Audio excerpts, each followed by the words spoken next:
यह कहानी एक ऐसे गांव की है जहां रामलाल और उनकी पत्नी रहते थे।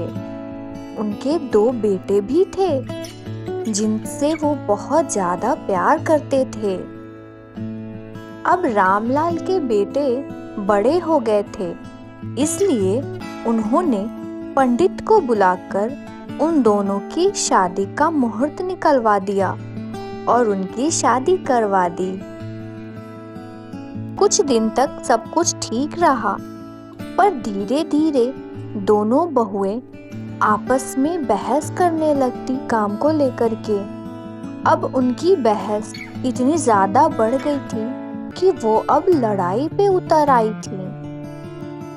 अब उनकी पत्नियां अपने पतियों को बंटवारे के लिए कहती, फिर उनके पति अपने पिता के पास जाकर बंटवारे के लिए कहा, पिताजी, अब हम इस घर में नहीं रह सकते। आप हम दोनों भाइयों का बंटवारा कर दो।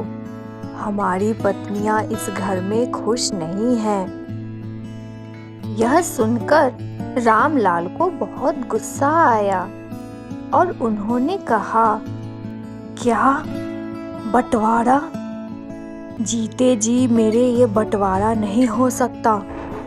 तुम दोनों की पत्नियां खुश रहें या ना रहें, पर मैं ये बंटवारा नहीं कर सकता।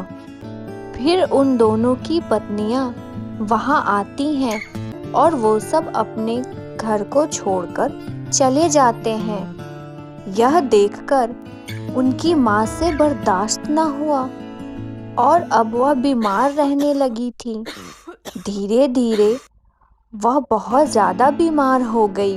अपनी पत्नी को ठीक करने का रामलाल ने एक योजना बनाई और वह पूरे गांव में इस बात को फैला दिया कि उसके पूर्वजों से जो जमीन उसे मिली है उसका वो बंटवारा करना चाहता है और वह जमीन वह उन्हें देगा जो उनकी सेवा पूरे दिल से करेगा। जैसे ही यह बात उनके बहू और बेटे तक पहुंची, वो सब खुश हो गए और अब वह अपने घर आ गए और घर आकर के दोनों बहुएं आपस में बहुत प्यार से रहने लगी और घर का सारा काम करने लगी। और वह अब अपने सास ससुर का भी बहुत अच्छे से ख्याल रखती थी। अपनी पत्नियों का यह बदलता हुआ रूप देखकर उनके पति समझ गए थे, लेकिन फिर भी वह खुश थे क्योंकि अब उनकी पत्नियां आपस में प्यार से रह रही थीं। कुछ दिन तक ऐसा ही चलता रहा। फिर एक दिन वो सब आपस में यह सोच ही रहे थे कि बंटवारे की बात रामलाल से कैसे की जाए।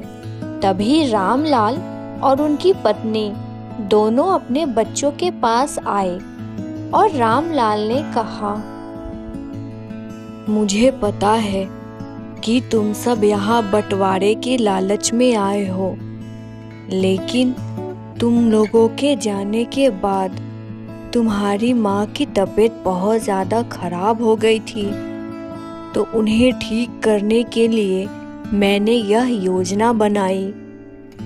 लेकिन तुम सब यह बात सुन लो, मेरे जीते जी बंटवारा नहीं हो सकता और अगर तुम्हें इस घर में रहना है तो रहो, वरना तुम सब जा सकते हो। रामलाल के अब दोनों बेटों को उनकी गलती का एहसास हो गया था। वो दोनों माफी मांगे और उन्होंने कहा, पिताजी, मुझे माफ कर दीजिए। अब हम दोनों भाइयों को अपनी गलती का एहसास हो गया है। हम आपको कहीं छोड़कर नहीं जाएंगे और अब हमें कोई बंटवारे की भी बात नहीं करनी। अगर हमारी पत्नियों को हमारे साथ रहना है तो ठीक है, वरना ये दोनों जा सकती हैं। रामलाल ने दोनों बेटों को माफ कर दिया और अब उनकी दोनों बहुओं को भी अपनी गलती का एहसास हो गया था। फिर अब वह सब आपस में साथ रहने लगे।